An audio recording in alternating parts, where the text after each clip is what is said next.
பிசாசை குறித்து நம்ம படிக்க போகிறோம்.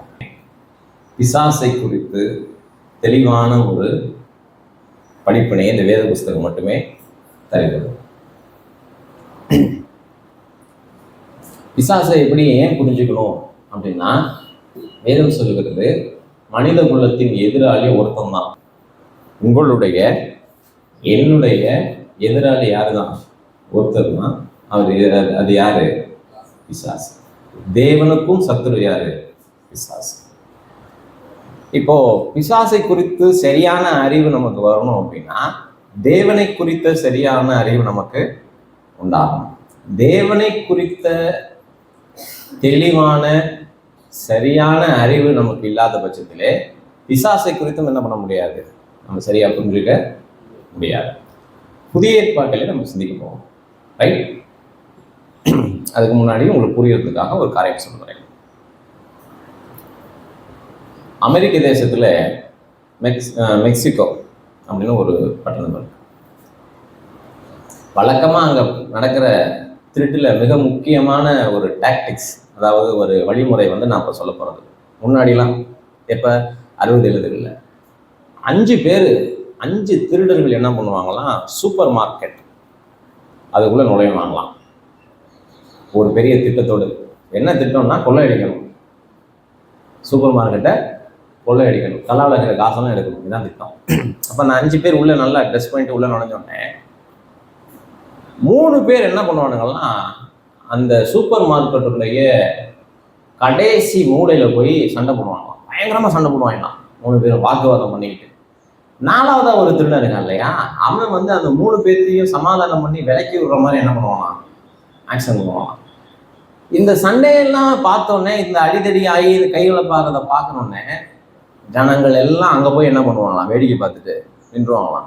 அதே மாதிரி அந்த கடையில் வேலை செய்கிறவங்களும் அங்கே போய் என்ன பண்ணுவாங்களாம், எல்லாம் பார்க்க போயிடுவாங்களாம். ஏன்னா அங்கே என்ன நடக்குது, சண்டை நடக்குது. ஒரு கட்டத்தில் மேனேஜர்லேருந்து அது எல்லாம் வாட்ச்மேன்லேருந்து எல்லாம் போய் அந்த சண்டையை விளக்க போவாங்களாம். இப்போ உள்ள நுழைஞ்சது எத்தனை பேர்? 5 பேர். 3 பேர் சண்டை போடுறான், ஒருத்தன் விளக்குறான். இன்னும் ஒருத்தன் இருக்கான் பார்த்தீங்களா, அவன் ரொம்ப எளிமையாக என்ன பண்ணுவான்னா, கல்லால் இருக்கிற காசெல்லாம் தூக்கிட்டு ஓடிடுவான். நல்லா இருக்கா? இந்த டாக்டிஸ் ரொம்ப காலமாக நடந்துகிட்டு இருந்துச்சு மெக்சிகோவில். என்ன சொல்ல வரேன்னா, நம்ம வாழ்க்கையில சின்ன சின்ன சலசலப்பு மேல முழு கவனத்தையும் வச்சிடறோம். கடைசியில் இழக்க போறது என்ன? பெருசு. பிசாசின் இலக்கு என்ன? பெருசு. நமக்குள்ள இருக்கிற விலை மதிப்பு இல்லாத தெய்வீகத்தை அல்லது ஆத்துமாவை தான் அவன் என்ன பண்ணணும், திருடணும். நமக்குள்ள விலை மதிப்பில்லாத ஒன்று இருக்கிறது, நம்மளுடைய ஆத்துமா. ஆத்துமானா இந்த உடலை தாண்டி நமக்கு ஒரு உயிர் இருக்கு. அந்த உயிருக்கு என்ன கிடையாது, அழிவு இல்லை. உயிர்னு வச்சுக்கங்க, அதுக்கு என்ன கிடையாது, அழிவு இல்லை, நித்தியமானது.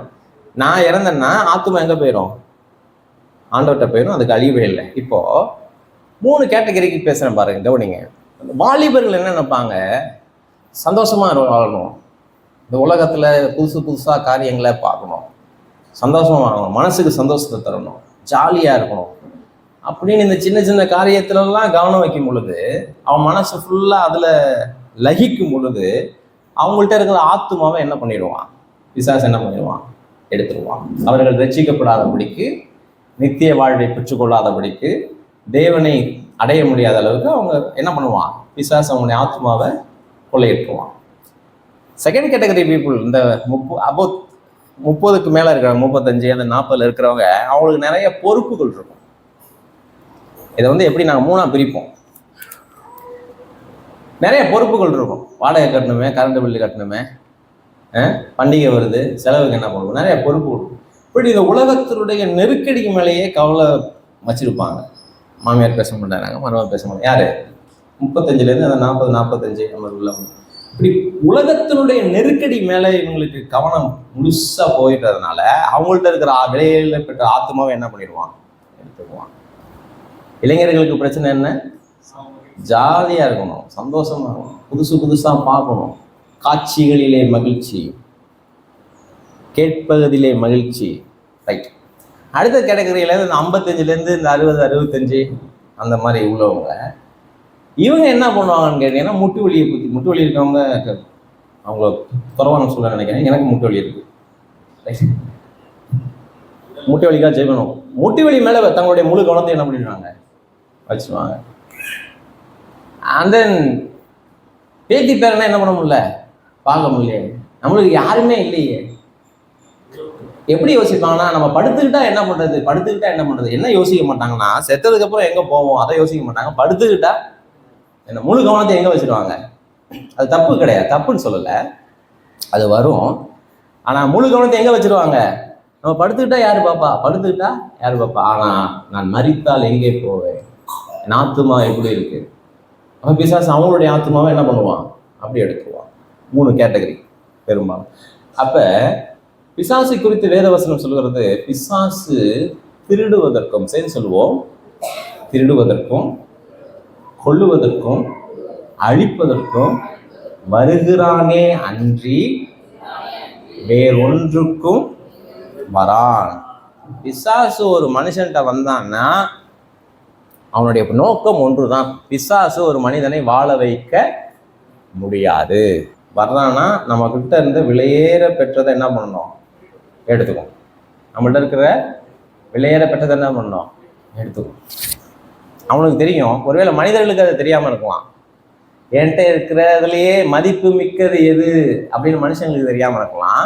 ஆனா யாருக்கு தெரியும், பிசாசு தெரியும். அதனால மனுஷங்க வண்டி பஞ்சரா போயிடுச்சுன்னா பிசாசு பண்ணிட்டாமாங்க. ஏன்னா தங்களிடத்துல இருக்கிற விலை மதிப்பு இல்லாதது எதுன்னு யாருக்கு தெரியாது, மனுஷங்களுக்கு தெரியாது. ஆனா தங்களிடத்துல இருக்கிற விலை மதிப்பு இல்லாதது எதுங்கிறது யாருக்கு தெரியும்.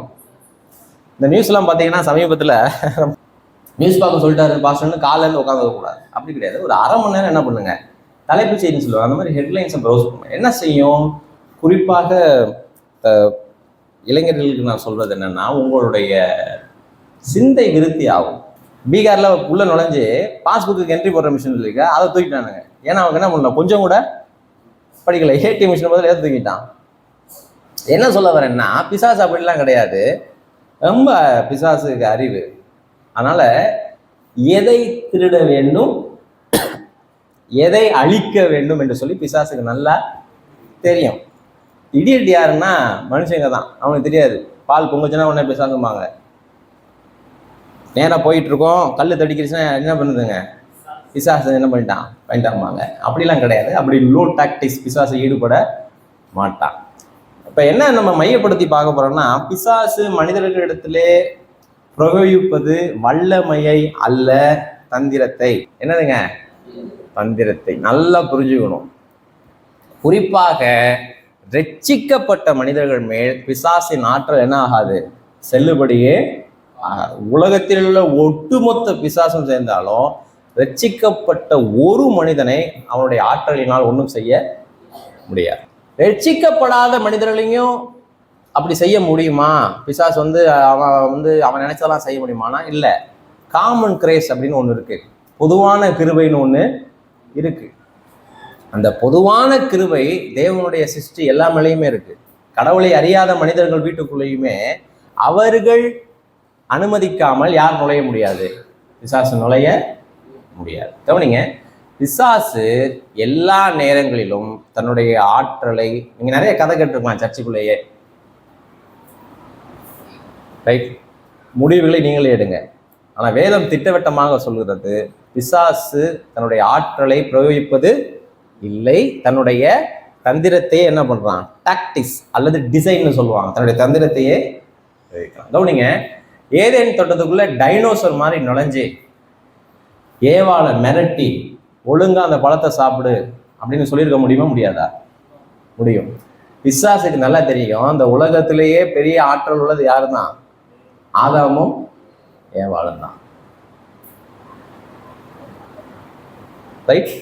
அதனால பிசாசுக்கு நல்லா தெரியும். டைனோசர் மாதிரி போய் மிரட்டினா 2 பேரும் கேட்க மாட்டாங்கன்னு நல்லா தெரியும். காதை திருக்கி தூக்கி என்ன பண்ணிடுவான், வெளியே எரிஞ்சிடுவான். எப்படி போனான், பாம்பு மாதிரி போனான், பாம்பு மாதிரி தந்திரமா போனான், ரைட். மனிதர்கள் மேல பிசாசு தன்னுடைய ஆதிக்கத்தை எப்படி காட்ட முடியும்னா, தந்திரத்தை பிரயோகித்து தான் காட்ட முடியுமே ஒழிய வல்லமையை பிரயோகித்து அல்ல. இந்த அறிவு வேணும், அடிப்படையான அறிவு. ஆண்டவருடைய பிள்ளையா இருக்கேன், பிசாசிய மேல என்ன பண்ண முடியாது, வல்லமையை என்ன பண்ண முடியாது, காட்டி என்னை பாதிப்படைய செய்ய முடியாது. ஆனா என்ன பண்ணலாம்னா என் மனதை பாதிக்க முடியும். இதுக்கு யாருமே விதிவிலக்கு இல்லை. ஊழியன்லேருந்து ஊழியக்காரன்லேருந்து யாருமே மனதை என்ன பண்ண முடியும், பாதிக்க முடியும். சிந்தையை என்ன பண்ண முடியும், பாதிக்க முடியும். எண்ணங்களை என்ன பண்ண முடியும், கொண்டு வர முடியும். ரைட். இப்போ அதை இனம் கண்டுகொள்வது எப்படி அதை கரெக்டாக கண்டுபிடிக்கிறது, அதுதான் நம்ம சிந்திக்க போகிறோம். 2 கொரிந்தியர் புஸ்தகம் 2வது அதிகாரம் 11வது வசனம். சாத்தானாலே நான் மோசம் போகாதபடிக்கு அப்படி செய்தேன், அவனுடைய தந்திரங்கள் நமக்கு தெரியாதவைகள் அல்லவே. அப்படின்னா சும்மா புரிஞ்சுக்கிற மாதிரி மொழிபெயர்க்கிறேன். அவனுடைய தந்திரங்கள் நமக்கு நல்லா தெரியுமே, நமக்கு நல்லா தெரியும். அவனுடைய தந்திரங்கள் நமக்கு தெரியாதவைகள் அல்லவே அப்படின்னு ஏன் பவுல் எழுதுறாருன்னா, அவனுடைய தந்திரங்கள் எனக்கு நல்லா தெரியும். அப்ப ரட்சிக்கப்பட்ட மனிதனுக்கு சாத்தான் எது வழியா வந்து பிரச்சனைகளையும் தீமைகளையும் கெடுதலையும் அழிவையும் நாசத்தையும் ஏற்படுத்துவான்னு தெரிஞ்சிக்க முடியுமா, முடியாதா? கடைசியா எப்ப சாத்தான் தன்னுடைய தந்திரத்தை உங்க மேல பிரயோகித்தான் உங்களுக்கு கேளுங்க.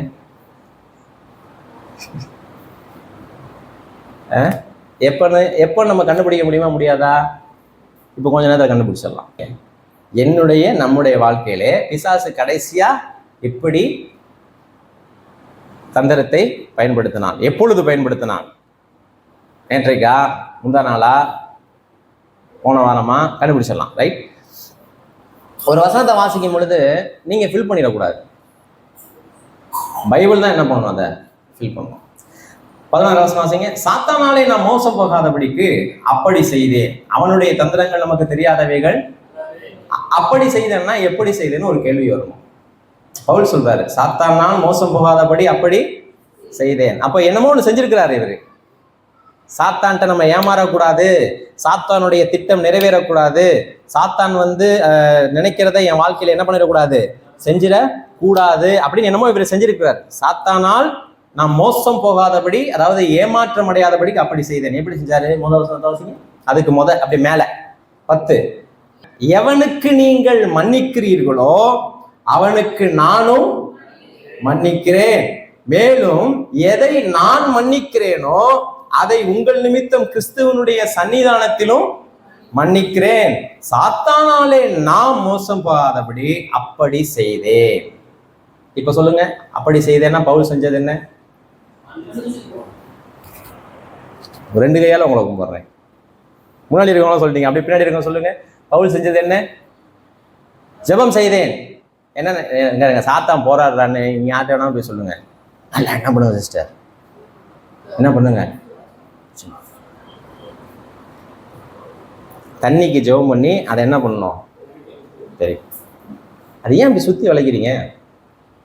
தண்ணிக்கு ஜெபம் பண்ணி அதை இயேசு கிறிஸ்துவின் ரத்தமா மாத்தி அதை என்ன பண்ணுங்க, ஏன் அப்படி சுத்தி வளைக்கிறீங்க? இயேசுவின் நாமத்துல என் வீடு காக்கப்படுவதாகனா காக்கப்படுமா இல்லையா? வீட்டை காக்கணுமாங்க? நீங்க சொல்லுங்க, வீட்டை காக்கணுமா? கவனிங்க, என்ன காத்தாருனாலே வீடு நல்லா இருக்குங்க. விளங்குறவங்க கரங்களை வைத்த முடியுமா? இவங்க வீட்டை சுத்தி வேலி அடைக்கிறாங்களா? வீட்டை சுத்தி ரைட். அஃப்கோர்ஸ் பிசாசு வந்து நேராக அவங்க பீரோவுக்கு போக போறான்னு நினைக்கிறீங்களா? பிசாசு நுழைய போற இடம் என்னுடைய சிந்தைங்க, என்னுடைய சிந்தை. ரைட். எவனுக்கு நீங்கள் மன்னிக்கிறீர்களோ அப்படின்னா மன்னிப்பு என்பது நிபந்தனை இல்லாதது. யாரை மன்னிச்சாலும் மன்னிப்பேன், நடராஜனை மன்னிக்கவே மாட்டேன். யாரை மன்னிச்சாலும் மன்னிப்பேன் அப்படி கிடையாது. மன்னிப்பு வந்து நிபந்தனை இல்லாதது. நிபந்தனை இல்லாததான் மன்னிப்பு. அவங்க என்ன செஞ்சாலும் உங்களுக்கு தெரியாது. ஏன் தெரியணும்? மன்னிப்புங்கிறது நிபந்தனை இல்லாதது தானே. யாரை நீங்கள் மன்னிக்க முடியுமோ அது மன்னிப்பு அல்ல. தெரியுமா உங்களுக்கு? காலை மிதிச்சிட்டேன், சாரி பத்த அப்படின்னா பரவாயில்ல. ஏன் சொல்லுவேன்? ரொம்ப அது பெரிய டேமேஜ் கிடையாது. அதை என்னால் பொறுத்து கொள்ள முடியுது. அவன் ஒரு தடவை சாரி கேட்டா பரவாயில்லங்கிற எத்தனை தடவை சொல்லுவேன்? பரவாயில்ல, இது போய் சாரி சொல்லுவாங்களா? ஏன்னா there is no damage. நல்லா விளங்குன்னு நினைக்கிறேன். பரிசுத்த ஆவியானவர் எப்பயுமே செயல்படுகிறார். ஆனால் நம்ம இன்னைக்கு டியூனிங்ல இருக்கோம்னு நினைக்கிறேன். எவனுக்கு நீங்கள் மன்னிக்கிறீர்களோ அப்படின்னா நிபந்தனையே இல்லாம அவனுக்கு நானும் என்ன பண்றேன்? மன்னிக்கிறேன். மேலும் எதை நான் மன்னிக்கிறேனோ அதை உங்கள் நிமித்தம் கிறிஸ்துவனுடைய சன்னிதானத்துல என்ன பண்றேன்? மன்னிக்கிறேன். கவனிங்க, நீங்க கிறிஸ்துவனுடைய சன்னிதானத்துல மன்னிக்கணும். உங்க ஆபீஸ்ல மன்னிச்சீங்கன்னா அதை எங்கேயும் மன்னிக்கணும், இயேசுவின் சன்னிதானத்திலையும் மன்னிக்கணும். சமுதாயத்துல அயலகத்தாரை நீங்க மன்னிச்சீங்கன்னா உண்மையா நீங்க மன்னிக்கிற இடம் எது? கிறிஸ்துவின் சன்னிதானத்துல என்ன பண்ணணும்? மன்னிக்கணும். சரி உங்களை மன்னிக்கிறேன், வேற வழியே இல்லை நந்தாஜன், உங்களை மன்னிக்கிறேன் அப்படின்னு இங்க வந்துட்டு கசப்போடு அவர் மேல கசப்போடு இருந்தேன்னா கிடையாது. இங்கேயும் அவர் என்ன பண்ணணும்? மன்னிக்கிறேன். நீங்க உண்மையாகவே ஒரு விசுவாசியா இருந்தீங்கன்னா, எனக்கு தெரிஞ்சது வரைக்கும் நான் உண்மையாகவே ஒரு விசுவாசி, நான் யாரையும் மன்னிக்கல அப்படின்னா நான் ஜெபம் பண்ணும்பொழுது அவங்க முகம் தான் வரும். யார் முகம் வரும்? Unsettled matters. நான் ஜெபிக்கும் பொழுது எதை சமரசம் செய்யவில்லையோ, சரி செய்யவில்லையோ, அதுதான் மேல வந்து நிற்கும். எவனுக்கு நீங்கள் மன்னிக்கிறீர்களோ அவனுக்கு நானும், மேலும் எதை நான் மன்னிக்கிறேனோ அதில் உங்கள் நிமித்தம் கிறிஸ்துவனுடைய சன்னிதானத்துல என்ன பண்றேன்? மன்னிக்கிறேன். சாத்தானாலே நான் மோசம் போகாதபடி அப்படி என்ன பண்ணேன்? அவனுடைய தந்திரங்கள் நமக்கு தெரியாதவைகள். அவளை பிசாசு காயப்படுத்த முடியாது. யாரு காயப்படுத்தலாம்? மனதாலோ சொல்லாலோ செயலாலோ யாரு காயப்படுத்தலாம்? நான் காயப்படுத்தலாம். அப்ப நான் காயப்படுத்த கூடாதுன்னா நான் அவன் மேல கோபம் வரும்பொழுது ஒரு அறிவு எனக்கு வந்துடணும். பிசாசு என்ன பண்றான்? என்ன தூண்டுகிறான். அதை மன்னிச்சிடணும். அப்படி மன்னிச்சிட்டேன்னா எனக்கு யாரை பத்தி தெரியுது? பிசாசை பத்தி தெரியுது. நிறைய பேர் வந்து ஜெபம் பண்ணுவாங்க,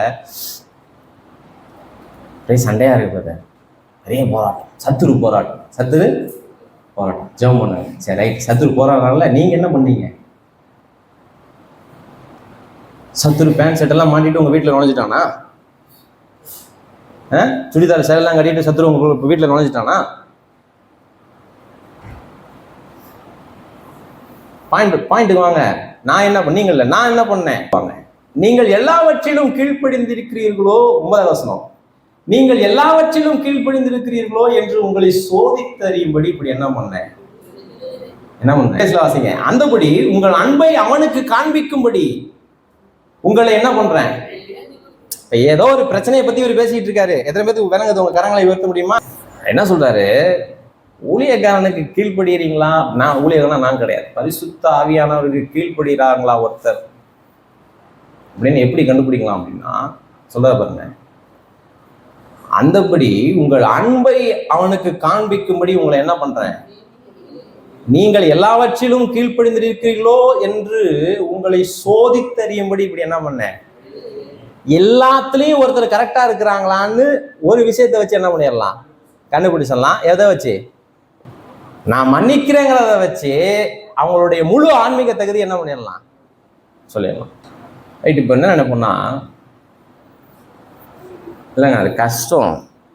என்னைக்கு பைபிள் அது இல்லைன்னு சொல்லியிருக்கு? மன்னிக்கிறது கஷ்டம்னா அங்கே எங்க சொல்லியிருக்காங்க அது ஈஸின்னு? எப்பா நீ கிறிஸ்தவ வாழ்க்கை வாழு, முடியாது கஷ்டங்கிறத என்ன பண்ணிடு விட்டு. அப்படி கிடையாது. கிறிஸ்தவ வாழ்க்கையை நீங்க உங்க சொந்த பலத்தால் வாழ முடியாது. எபேசியர் 5 பார்த்தீங்கன்னா கணவன் மனைவியை பத்தி எழுதும் பொழுது எபேசியர் 5 சொல்லுவாரு, கிறிஸ்து உங்களுக்கு மன்னித்தது போல. கிறிஸ்து உங்களுக்கு ஏன் நான் மன்னிப்பு கொடுக்க முடியும் அப்படின்னா, நான் மன்னிப்பை அனுபவிக்கிறேன்.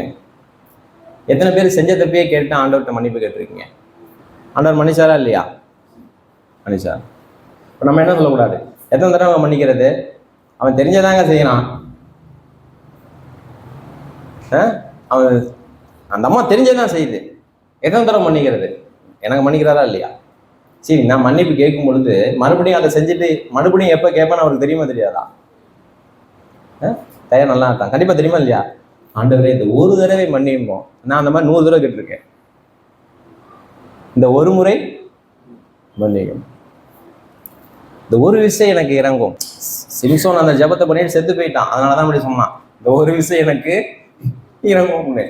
உயிரோடு இருக்கிறவனுக்கு கர்த்தர் ஒவ்வொரு நாளும் என்ன பண்ணணும்? இறங்கணும்.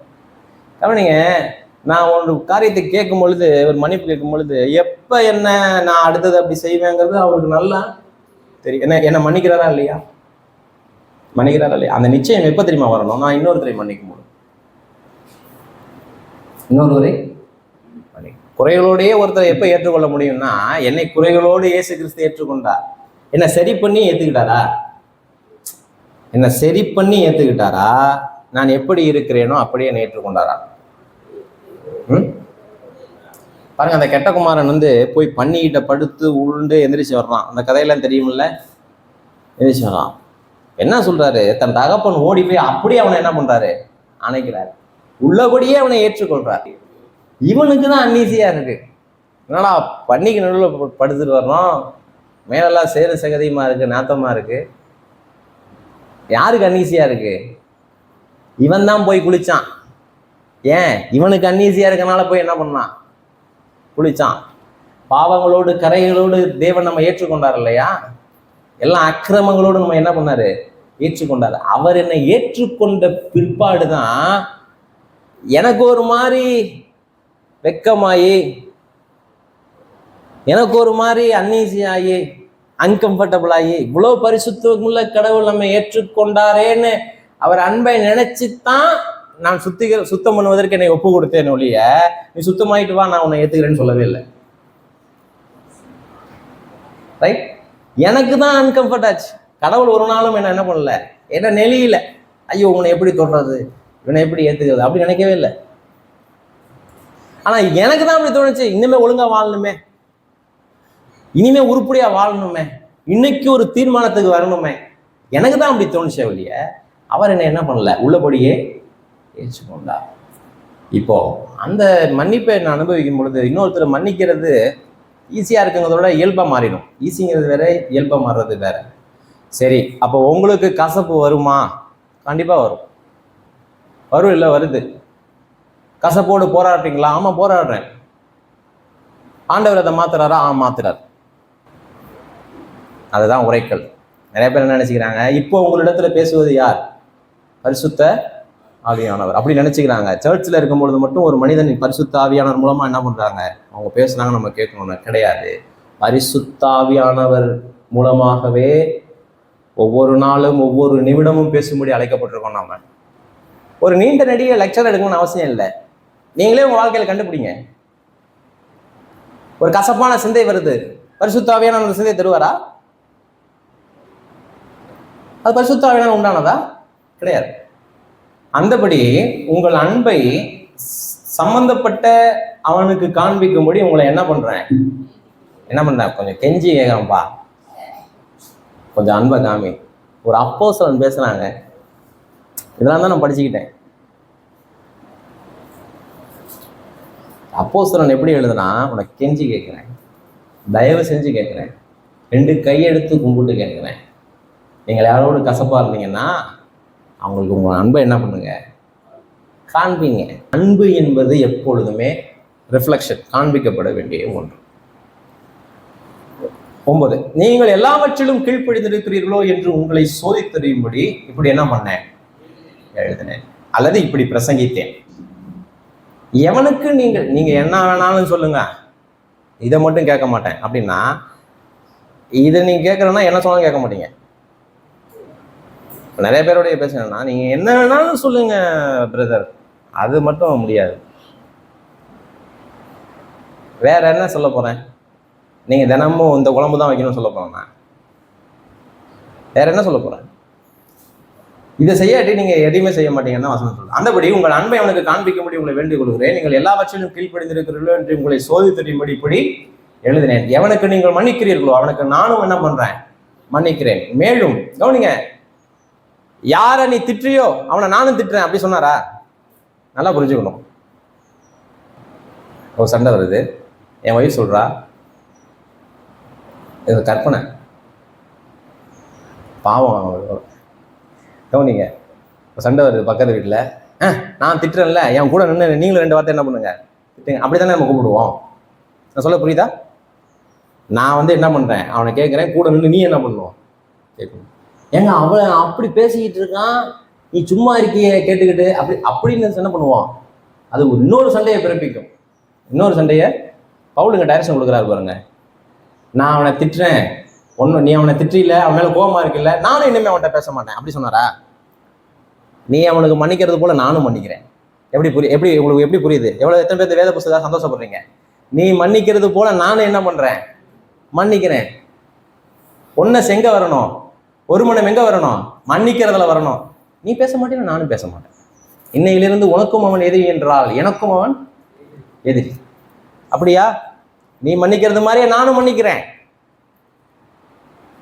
அல்லது இப்படி சொல்லலாம், நான் மன்னிக்கிறது மாதிரி நீ மன்னி. அப்படி என்ன பண்ணலாம்? சொல்லலாம், நான் பேசாதனால நீயும் பேசாத. அப்படி சொல்லக்கூடாது. கசப்பிலே ஒரு மனம் அல்ல, மன்னிப்பதிலே ஒரு மனம். எவனுக்கு நீங்கள் மன்னிக்கிறீர்களோ அவனுக்கு நானும் என்ன பண்றேன்? மன்னிக்கிறேன். சாத்தானாலே நான் மோசம் போகாதபடிக்கு அப்படி என்ன பண்ணேன்? செய்தேன். அவனுடைய தந்திரங்கள் நமக்கு அறியாதவைகள். இப்ப யோசிச்சு பாருங்க, பிசாசின் தந்திரத்தை கடந்த நாட்களில் நீங்கள் புரிஞ்சுக்கிட்டு தான் வாழ்ந்தீங்களா, இல்லை தோற்று போயிட்டீங்களா? புரிஞ்சு அதை கரெக்டாக ஹேண்டில் பண்ணியிருந்தீங்கன்னா, கரெக்டாக வாக்குவாதம் ஏற இடத்துல அழகாக கலந்துட்டு அவங்கள மன்னிச்சிருந்தீங்கன்னா, நீங்கள் பிசாசனுடைய தந்திரம் உங்களுக்கு தெரியுது. கவனிங்க, அப்போ என்ன நினச்சி பேசினாலும் உங்களுக்கு தெரியாது. நீங்கள் ஏன் அதை ஆராயிறீங்க? ஆராய வேண்டியது எதை? பிசாசை. நான் நிறைய அப்படி தோற்று போயிருக்கேன். நீங்கள் எப்படி தோற்று போயிட்டு அதை அனுபவமாக வச்சுக்கிட்டா என்ன பண்ணணும்? அடுத்தது ஒழுங்காக வாழ்ந்து என்ன பண்ணணும்? ஜெயிக்கணும். இனிமே ஜெயிக்கணும். வர நாட்கள் என்ன பண்ணணும்?